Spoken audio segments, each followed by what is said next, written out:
Hey everyone, Kyle once again, and welcome back to another video. These are not trailer reactions because, sorry, they came out and it's past due already. So, but I'll just call it giving my thoughts on the trailers. So, which I have not did my I didn't do a reaction to these two trailers though, but I'll just give my thoughts on them. So, two of the films that came out are coming out next year. Uh, One for I didn't. I don't think I did it for the first teaser for Captain Marvel, or for this. I know I didn't do it for the second one though. So here's my thoughts on Captain Marvel coming out next year. Um, well, from the trailer that came out a couple weeks ago. Um, Actually, yeah, I think it was a couple weeks ago that what I think about it on Captain Marvel. Well, technically, I would call it Miss Marvel because Carol Danvers was originally Miss Marvel before becoming Captain Marvel. But because personally, I'm more a fan of Miss Marvel for Carol Danvers than Captain Marvel, honestly though. But it's Captain, even though she's Captain Marvel, I still it's called Miss Marvel still. But for this one, it's set in the '90s, was said, and actually, no. What more thing I did think I get thoughts on the teaser for Captain Marvel because I remember because I talked about because the funny part is when she fell into a blockbuster. Yeah, I think yeah, because I mentioned that part though, but for this new trailer, that's how she beats this old woman because clearly it's a scroll in disguise as a human, and young Nick Fury once again played with Samuel Jackson, and pretty good how they made him look de-aged like 25 years younger, like the same thing they did with Michael Douglas and Robert Downey Jr. You know, like him in Civil War, Michael Douglas and Ant-Man.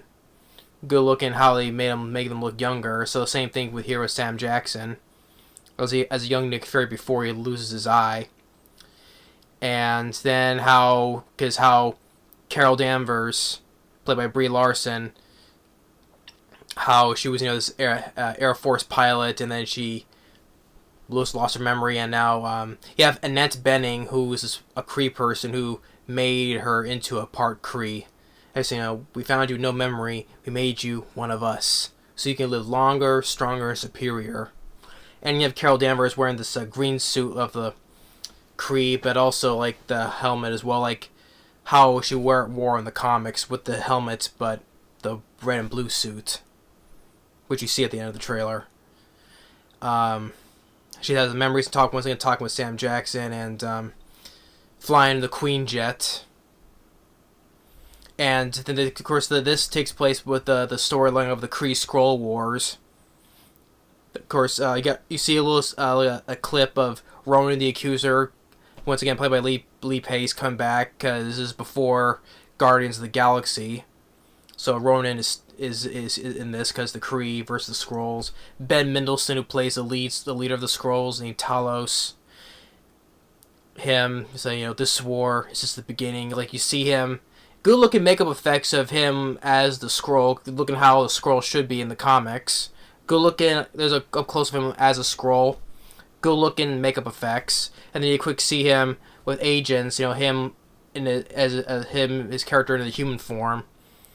And more of Carol, a little more about her past, and her in the Miss Marvel suit, and the music, especially the end, trying to make it more epic and intense, and her flying through space, fighting stuff on the with the Skrulls, and then at the end where Nick Fury is talking with his cat, and you see the notes of the collar is named Goose, is the name for the character Goose in Top Gun, which is a good reference because I like Top Gun.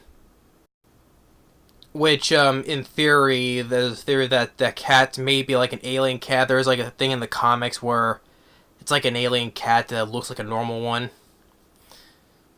But who all knows if that is actually they're taking on that though. But still, probably they put that in there for this cat to see if this cat here. But we'll see on that.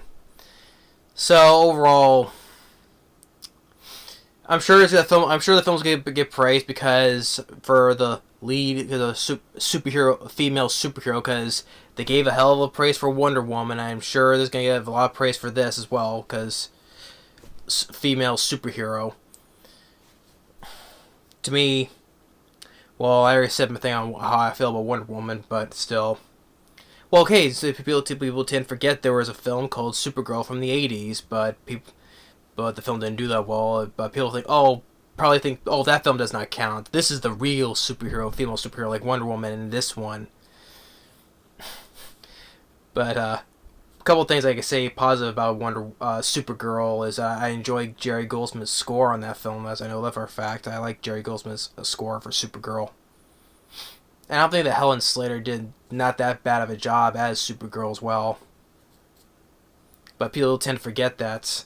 Oh, female superhero. Hey, there was one that came out in the '80s, years before all this. So, but I'm sure people think, no, that film does not count. This is the best one. But I'm saying for Wonder Woman, I'm sure people will say this film will give it the pass because of this as well, because of female superhero. But still, we're putting all that aside though. For film wise, Captain Marvel, it's good to see that for characters, see the Skrulls be introduced in the MCU as well. Plus, had good makeup effects, how the Skrulls should look, and as well as making Nick Fury look much younger.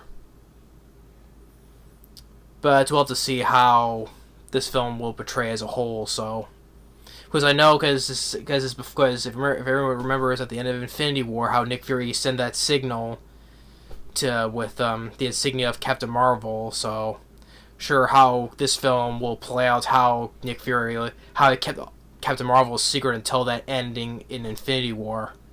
So we'll get our answers on that. So. But that's my thoughts on Captain Marvel. We'll see on that. Because I didn't care about Black Panther. I reviewed it, so was bored by Black Panther. Infinity War, I will eventually review, but I overall liked it. I don't love it, and I think I didn't mention I probably was slightly underwhelmed though. But I have issues with it though. But overall, I can say I do like it, but just. I don't love it. That's why I'll put it that way. Ant-Man and the Wasp I do like as well, but I don't love it at the same time. But I do like. Yeah, I think I prefer the first Ant-Man more than Ant-Man and the Wasp, but still, that's for another time. So, but we'll see on Captain Marvel. We'll see on that. And the second film on the trailer that just came out, on my thoughts on it is probably say the official trailer for Godzilla King of the Monsters. When the first teaser came out I reacted to that. That was the teaser that came out during the Comic-Con. I liked that trailer, the Comic-Con one for Godzilla King of the Monsters. Visually looks good, and I liked the music. I really enjoyed the music that was playing in the trailer, especially towards like the second half of the trailer when we first see like Mothra spreading its wings out to like hear that chorus. Oh. I enjoy that music, and visually it looks really good. Godzilla still looks good. People say, "Oh, Godzilla still looks fat," but especially when he reaches up and uses atomic breath in the sky. But people still get on that though. To me. The problem was like I was disappointed with Godzilla 2014. I was, as a fan of Godzilla, I was such a grown Godzilla. I was very disappointed with Godzilla 2014. But I will also say that how the way he looked and visuals was good though. Visual effects in that film was good, and Godzilla looks cool. But it's a problem with the story. Well, the story, but I'll get to that if I review Godzilla 2014. I reviewed King Kong, Kong Skull Island. I enjoy that film more than 2014 Godzilla though. But in this film,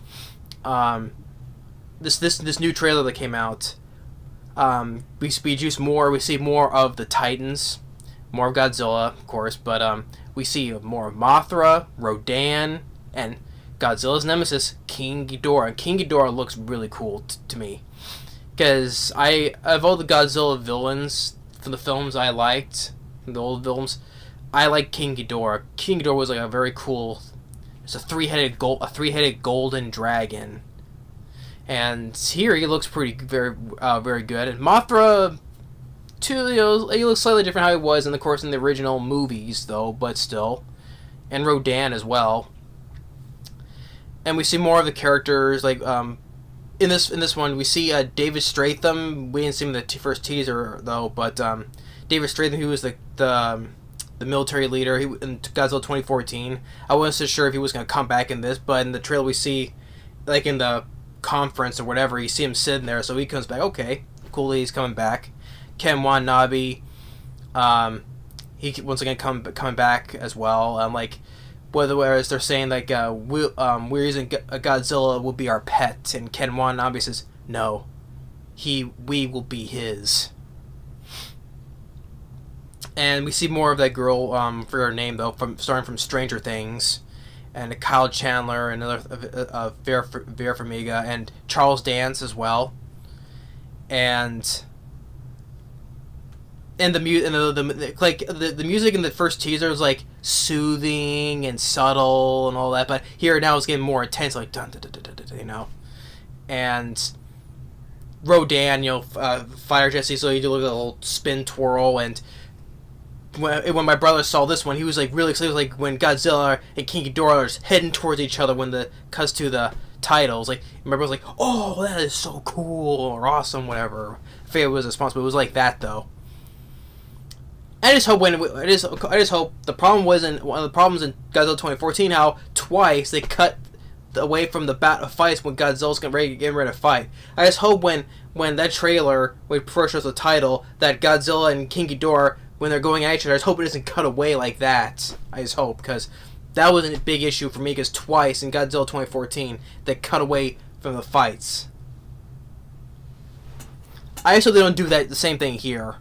No cutting away when the fight just starts beginning. I just hope they don't do that.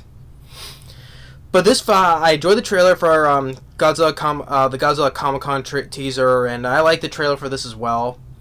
I just hope it doesn't disappoint, like in the first one of Godzilla 2014. I just hope this doesn't disappoint. Michael Dougherty, who was a kind of an interesting choice to direct a monster film, which he kind of I would say interesting, slight weird, because with Michael Dougherty, this is a guy who directed Trick or Treat. I love Trick or Treat, one of the best anthology horror films. Great Halloween film. I love Trick or Treat. Then he directed Krampus, which good concept and good practical effects, but I ranted on Krampus, so you can check my review on that though. But I know his intention is really try to make it share the same universe with Krampus with Trick or Treat. I get the intention for that. I would like to see that Halloween character Sam and then Krampus. But I love Trick or Treat. It was disappointing in Krampus though, but still, it's just like the guy who directed Trick or Treat and Krampus directing this big budgeted monster film. I know the guy is known for doing practical stuff though, because we see it in both Trick or Treat and Krampus though, but slightly doubt we're going to see no practical effects in this, because everything's one big visual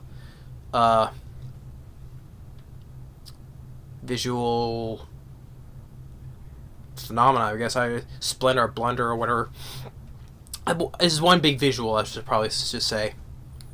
So,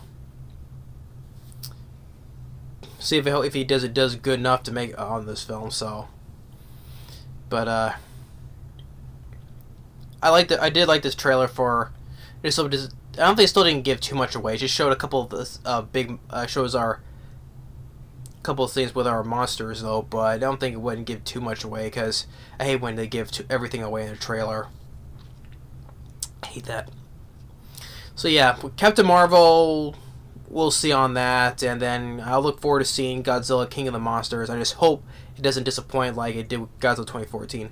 I enjoy Kong Skull Island. I like it a lot better than Godzilla 2014. I enjoy Kong Skull Island. I just hope this one does not disappoint, and hopefully he doesn't cut away from any fights with Godzilla. And hopefully he does more. So. Well, that's my thoughts on those two films, Captain Marvel and Godzilla King of the Monsters. Thanks for watching, and stay tuned on the next movie review. Later.